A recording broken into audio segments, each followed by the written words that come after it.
Boa tarde, estamos no ar com mais um programa da série Defenda-se. Meu nome é Aparecido Donizete Piton, presido a Andif, a mesma entidade que patrocina este programa. A Andif não tem fins lucrativos, viu? Este programa também não. Este programa é nosso, é livre, é aberto e também está completamente aberto e à disposição de todos aqueles que querem trazer aqui as suas verdades, ou notícia, ou novos enfoques, ou novos pontos de vistas. Por isso é que eu falo sempre que este programa também está aberto aos senhores banqueiros, né? A todos aqueles empresários do sistema financeiro que estão achacando a nossa população e enriquecendo de uma forma vergonhosa num país pobre como o nosso. E olha só, esta semana que está passando, hoje é dia 10, e nós gravamos esse programa com 10 dias de antecedência. Então, por esses dias aqui, hoje, por exemplo, está saindo em todos os jornais de grande circulação notícias dos ganhos absurdos dos bancos. Então nós temos aí o Banco do Brasil, que faturou 3 bilhões de reais de lucro líquido, hein? O Banco Itaú, que foi 3 bilhões e 700 milhões de lucro líquido. O Bradesco, com 3 bilhões e 600 milhões. O HSBC, que também está chegando na casa dos 3 bilhões. E aí a gente se faz uma pergunta mais ou menos óbvia. Como é que um banco no Brasil, um país pobre, um país que tem a sua economia estagnada, um país que tem o seu segmento produtivo completamente parado, só alguns exportadores que estão ganhando alguma coisa, como é possível, num país como esse, os bancos terem uma evolução patrimonial da ordem de 40, 42, 45% ao ano? Sabe o que é evolução patrimonial? Significa que hoje os bancos têm 1 bilhão, o ano que vem ele vai ter cerca de 1 bilhão e 400 milhões de patrimônio. Não existe uma única empresa no nosso Brasil, não sei se em outros países tenha isso, mas no nosso Brasil não tem uma única empresa que consiga evoluir a uma taxa anual que supere os 10%. No Brasil, o banco que nada produz, que é o segmento que sabidamente mais sonega, é sabidamente o segmento que menos emprega, que não produz absolutamente nada, a não ser muita lágrima e dor, lamentavelmente é o segmento que mais enriquece. Pior, é o único segmento da nossa economia que pode se dar ao luxo de ter um legislador particular. A legislação que nós, mortais, a legislação que as empresas que integram a nossa economia são obrigadas a se sujeitar, a obedecer, os bancos sequer observam. Sabe por quê? Porque os bancos, eles têm a sua conduta, eles têm a sua autonomia mais ou menos disciplinada pelas resoluções emanadas do Banco Central. Vou contar mais um segredo para vocês. Desde 1964 até hoje, quando o Banco Central foi criado, na Revolução de 64 até hoje, o Banco Central sempre teve na sua presidência ou um banqueiro ou um executivo indicado pelos bancos. Então são eles próprios, os próprios empresários do segmento financeiro, que estão fazendo a legislação que tem por objetivo limitar a sua atuação ou disciplinar a sua atuação. É como se você pedisse para o galo, ó galo, faça uma lei para disciplinar a atuação das suas galinhas aqui nesse galinheiro. É o galo legislando para o seu galinheiro. É o lobo legislando para a sua alcateia.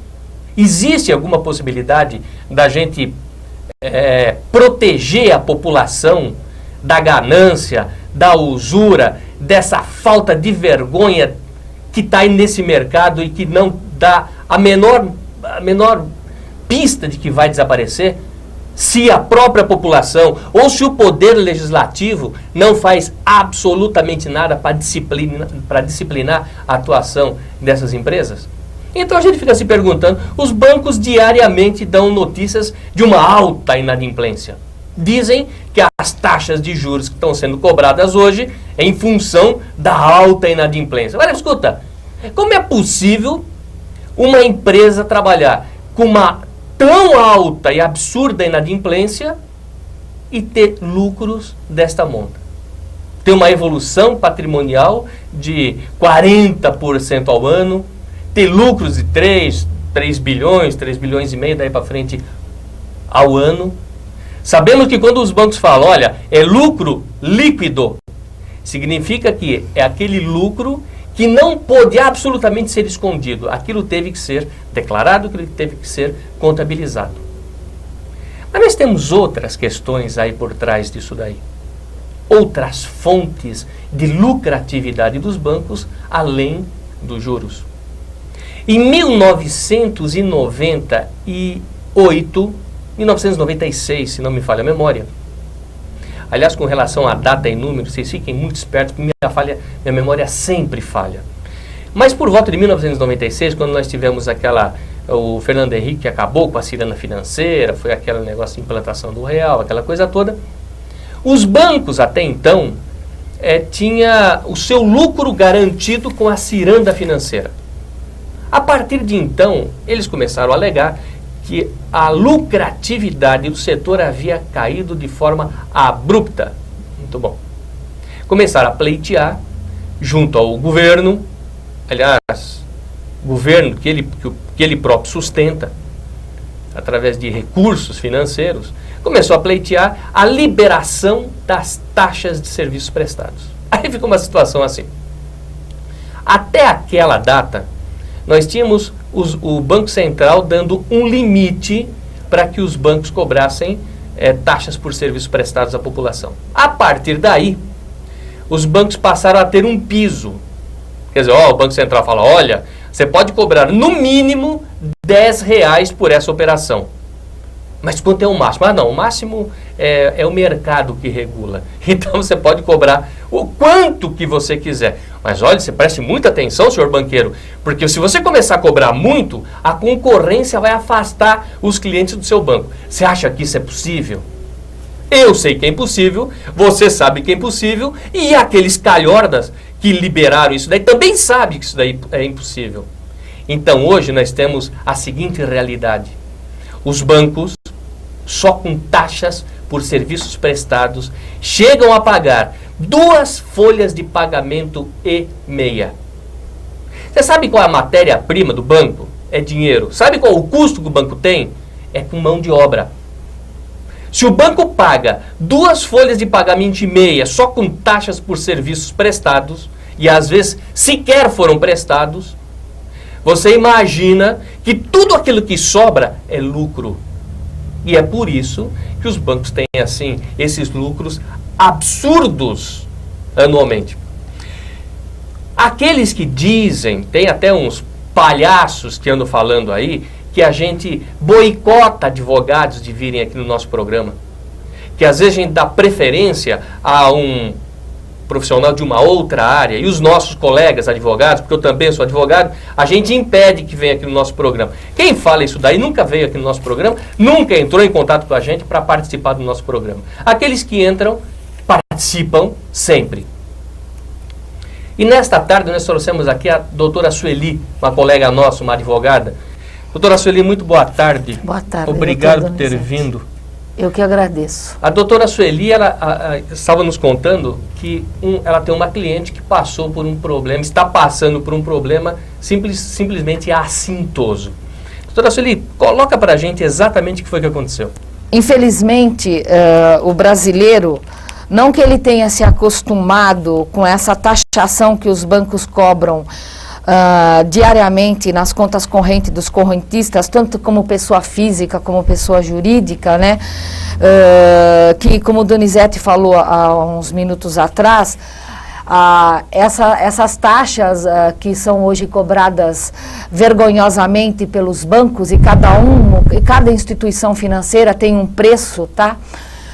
Bancos populares, que nem Bradesco e Itaú, tem um pouco mais abaixo com relação relação aos outros bancos que eles consideram elite. Mas você acha, assim, Sueli, que existe concorrência entre os bancos? Tem, claro que tem. Claro que tem.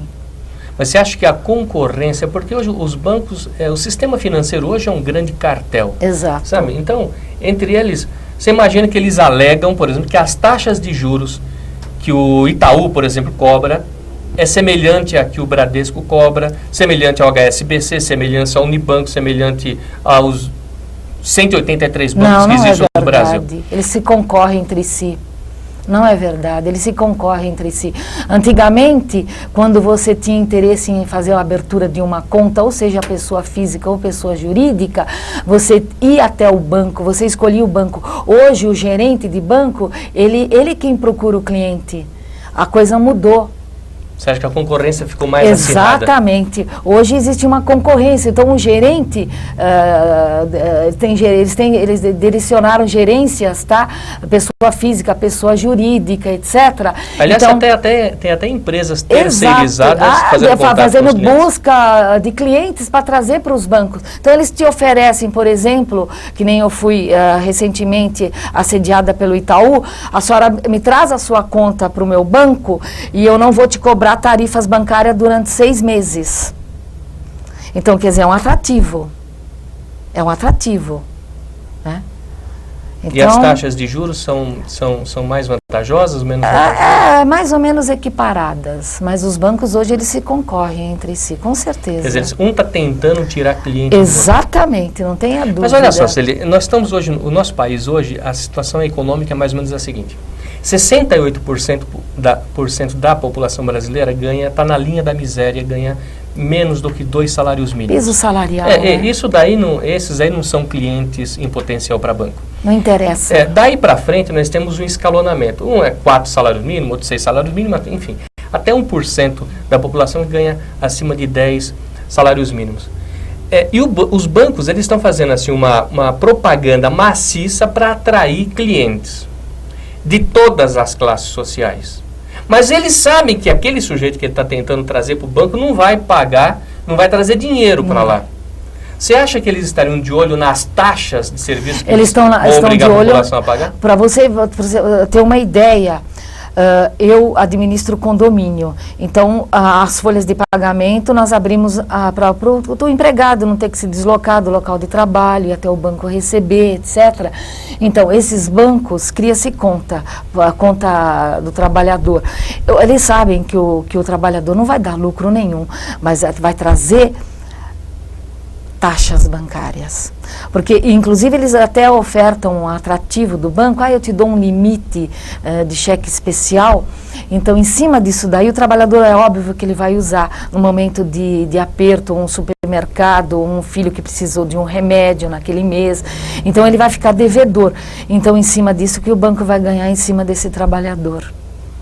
Entendeu? Talão de cheque, fornecimento de talão, as tarifas, aí, inclusive o CPMF, que é um... As tarifas que hoje são cobradas pelos bancos, você acha que são justas, injustas? No seu conceito, como elas são classificadas? Totalmente injustas. Porque o banco hoje, ele não diferencia uma conta. Para ele, o camarada que tem uma conta pequena ou que tem uma conta maior, ele vai tarifar do mesmo jeito. As tarifas são as mesmas para todo mundo, não tem equiparação entre um correntista e outro, é todo mundo igual, está todo mundo no mesmo patamar, o pobre e o rico.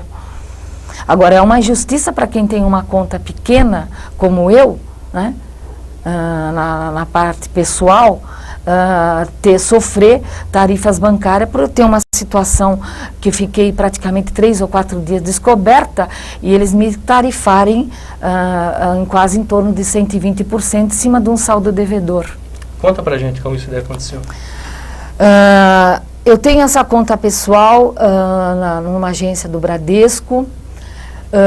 Infelizmente, a gerente que estava nos atendendo, ela, segundo as informações que eu obtive da agência, ela está num período de férias. Então, a gerente que assumiu no lugar dela, ela não teve o conhecimento de saber quem é o cliente, Beltrano ou Cicrano. Então, o que aconteceu? Inclusive, isso também aconteceu na minha conta de pessoa jurídica. Foi devolvido um cheque de um cliente meu, por culpa do banco, porque eu tenho um giro de quase mais ou menos uns 100 mil reais por mês nessa conta da pessoa jurídica, em função de títulos, liquidação de títulos. Porque o banco faz assim, na liquidação de títulos, por exemplo, o cliente, ele te paga o título hoje. O dinheiro só vai estar disponibilizado, outro assunto que eu também queria falar, esse dinheiro só vai estar disponibilizado após 48 horas. Não importa se o cliente pagou com dinheiro, o título ou se pagou com cheque. Ele faz esse giro, ele vira. Então, quer dizer, o cliente às vezes, doutora Sueli, eu paguei, o meu inquilino pagou o aluguel, eu preciso receber. E às vezes eu não posso liberar esse dinheiro para o cliente, que o crédito é dele, porque o banco ainda não colocou dentro da minha disponibilidade. Então, uma outra crueldade que os bancos fazem com as pessoas jurídicas. Entendeu? Eles te retêm o dinheiro. Eles te retêm o dinheiro por um prazo de 48 horas. Não importa se o cliente pagou, liquidou o título com dinheiro ou com cheque. Quer dizer, eles ficam trabalhando Eles trabalham com o seu dinheiro. E quando você, eventualmente, necessita de uma liberação do cheque, eles não querem saber se ele usou o teu dinheiro 48 horas no ciclo de 30 dias. Eles vão te cobrar. Eles vão te cobrar, porque banco não faz nada de graça a ninguém, a quem quer que seja. Desde o mais humilde até o maior. Entendeu? Já visto esse exemplo que eu estou especificando que aconteceu comigo, que isso realmente não é pelo dinheiro, entendeu? É pela assintosidade, como você usou esse termo, eu também uso esse termo. Pela assintosidade do banco, um saldo devedor de R$ 51,42, está aqui para quem quiser ver, ele me cobrou R$ 61,96 quando eu joguei dinheiro na conta corrente. Um saldo de R$ 51,42, que ficou cerca de 3 ou 4 dias, ele me cobrou R$ 61,96. Isso era do saldo devedor no cheque especial? Não cheque especial, no conta corrente, porque eu não quero cheque especial de banco, eu não aceito. Me oferecem, eu não aceito, porque é um serviço muito caro. É um absurdo, né? Muitas pessoas tiveram problemas com cheque especial e gravíssimos. Muitas. Até eu vou te falar rapidinho uma questão de cheque especial, só para que quem está nos assistindo tenha assim, uma ideia do perigo que é o cheque especial. Destrói a sua vida. Nós tínhamos um cliente, um associado da Andif, ele, em 1994, ele era diretor de uma multinacional. Ele ganhava $20 mil por mês. Aí ele se aposentou e resolveu mudar-se para Marília, onde ele já tinha 2 fazendas lá. Aí ele comprou uma terceira fazenda. Então ele tinha uma fazenda de 750 alqueires, tinha uma fazenda de 420 alqueires e uma de 250 alqueires. Essa de 250 alqueires tinha até cinema dentro da fazenda, para os colonos, fora a escola, essa coisa toda. Aí ele começou a plantar. Ele teve uma certa dose de azar, teve uma estiagem muito grande na época, enfim, ele precisou usar, o cheque especial dele era de R$100 mil na época. Ele usou R$70 mil desses R$100 mil para adubar, para terminar o adubo da plantação dele. R$70 mil. Isso foi em 1995. A situação dele em 2003. Por causa desses R$70 mil, Sueli, ele já tinha perdido, o banco já tinha tomado dele a fazenda de 750 alqueires, já tinha tomado dele a fazenda de 420 alqueires, já tinham levado a leilão a de 250 alqueires e ele ainda estava devendo R$180 mil para o banco. Isso é um absurdo. Então realmente, isso é que é usar cheque especial no Brasil. É um perigo. Hoje, se você tem R$1.000 e você deixar estourado no cheque especial por 5 anos, esses mesmos R$1.000, daqui a 5 anos você vai estar devendo a bagatela de R$750 mil. Eu tenho um outro assunto que foi onde eu tive a oportunidade de conhecer a Andif, né, que eu me socorri a ela. há uns anos atrás, que inclusive, se o Bradesco estiver me ouvindo, faltam apenas 2 parcelas. Uma que vence agora dia 18 de março e a última 18 de abril, que é a Andif que intermediou nessa negociação de capital de giro. O Bradesco quase... ele quase me suicidou a minha vida, tanto pessoal como financeira. Esse crédito, segundo eles havia, né, ele foi negociado uma vez, foi renegociado 3 vezes. A 4ª vez foi a Andif que fez essa intermediação e colocou umas prestações que eu tive condições de pagar. Mas esse crédito de capital de giro que eu necessitava, porque eles 4% de juro ao mês, etc. Mas chegou a uma hora que a situação, o segmento, como você falou há uns minutos atrás, ficou difícil para todos, numa época do governo do Fernando Henrique, e as empresas não conseguiam mais cobrir aquele capital de giro que era fornecido, né? Foi o que aconteceu comigo.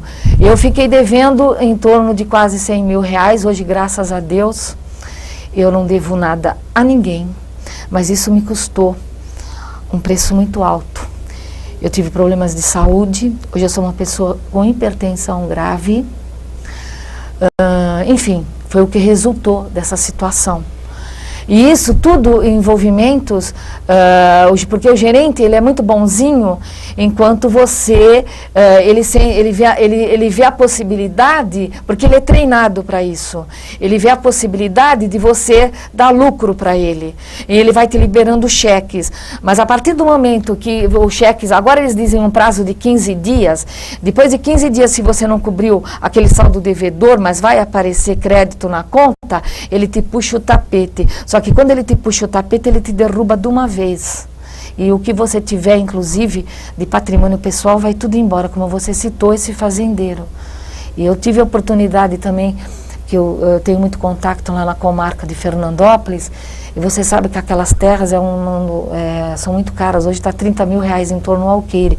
Os bancos, eles da região, eles abrem, que é crédito, ó.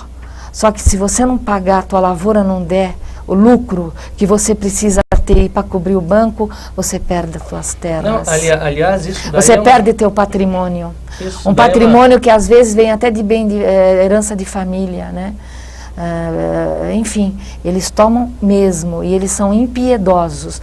É que nem esse problema que nem você se referiu às taxas bancárias, isso é um absurdo. Olha, francamente, eu não me conformo com essa situação.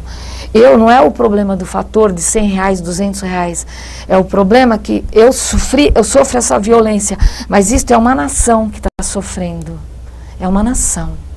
Hoje eles estão abrindo... É uma nação. Então eu tenho um saldo devedor 51,42 e eu paguei por esse saldo devedor de 51,42 através de lançamentos que eles efetuaram, né? Eu não sei nem o que é isso, desdobro de conta corrente 3,70, encargo de saldo vinculado 1,26, que eu não sei o que é isso, tarifa de saldo devedor 19, tarifa de saldo devedor 19, quer dizer, isso custou 61,96, quer dizer, eu paguei em torno de 120% de um saldo devedor de R$ 51,45 de apenas 3 ou 4 dias. Isso é um absurdo, isso é uma violência, isso é uma violência, eu não posso me conformar e ficar quieta. Não posso.